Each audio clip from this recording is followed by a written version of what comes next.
civilization. It was not long before Daodzai came to an arrangement with his old hosts, the Persians. My friend who work on the staff of the presidential palace have seen the suitcases of cash delivered from the Persian embassy to the evil wazir. It is a scandal that he who guards the door and the ear of our president should be in the pay of the Persians. Let me put it simply. The Persians control Daodzai and Daodzai controls the president. What has happened to the honor of the Afghans that we can accept that an agent of the Persians should control our president's office? How we wish that the only sin of Daodzai were accepting the Persian money. Instead, there is more. Omar Daodzai has turned the presidential palace into a center of commission work. For Daodzai, everything has a price. Pay him to get your appointment with the president, and pay him separately to get the signature you need to release your prisoner or claim your piece of land somewhere. He who would sell his country to the Persians will sell the carpets and the doors. The Persians. The history of our people is a history of suffering at the hands of the Persians until our forefathers won our independence from them by force of arms. All the world remembers Mirwais Nika as the Afghan hero who expelled the Persians from our land and made even the people of Isfahan respect the Afghans. Of course, the Persians tried many times to return. All Afghans salute the brave people of Herat who starved for over a year to defeat a siege by the Shah's army and the Russians. Now the Persians know where is Persia and where is Afghanistan. We should be able to live quietly. No honorable Afghan would invite the old rivals to start their mischief again. But this is exactly what our misguided king and his cabal have done. They've allowed the Persians to resume their meddling in our country's affairs. People used to say that Persians are civilized. But every Afghan who saw the visit by Shah Ahmadinejad was ashamed and said that Persians have forgotten their manners. This arrogant man stood in the ground of the Arg and lectured us on who are our friends and who are our enemies, openly criticizing the path that the Afghan people have chosen to bring peace in their land. Can a guest ever speak like this?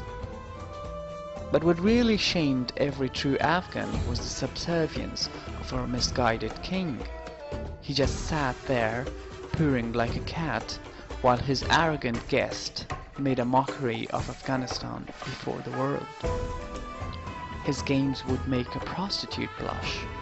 For one day, he's angry with America, and so has to pretend to be another Hugo Chavez, making friends with Shah Ahmadinejad.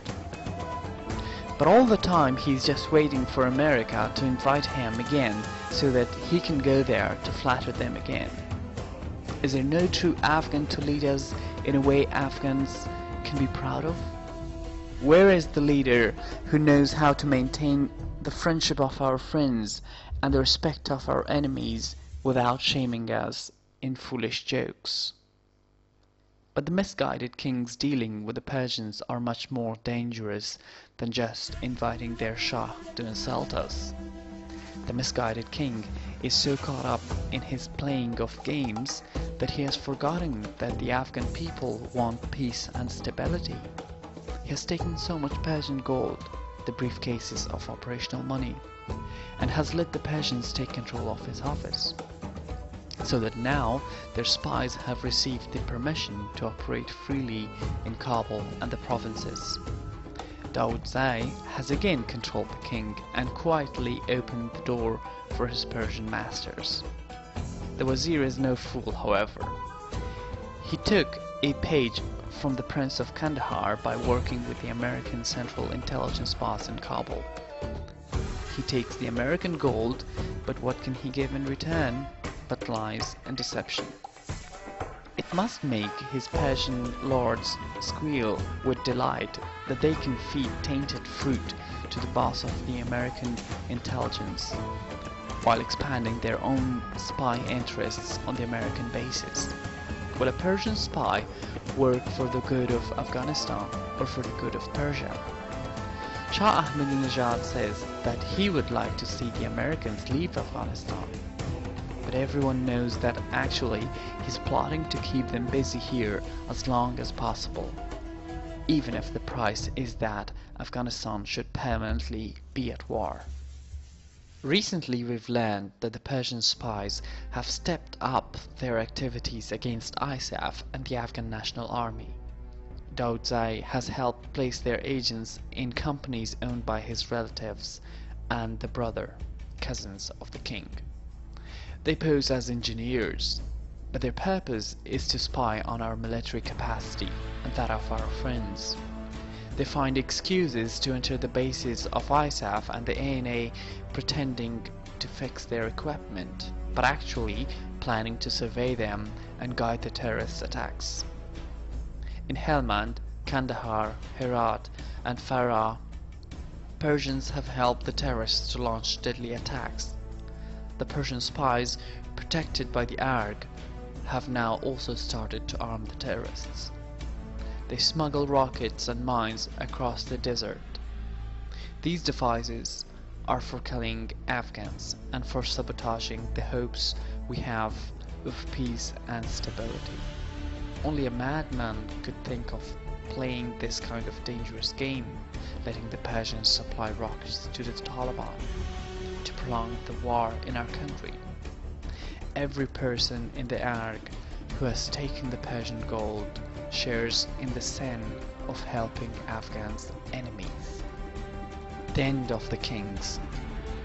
We the youth of Afghanistan know that these false kings will disappear like a bad dream. To deliver ourselves from the lying and cheating and stealing, we shall find our own hero and sweep them away.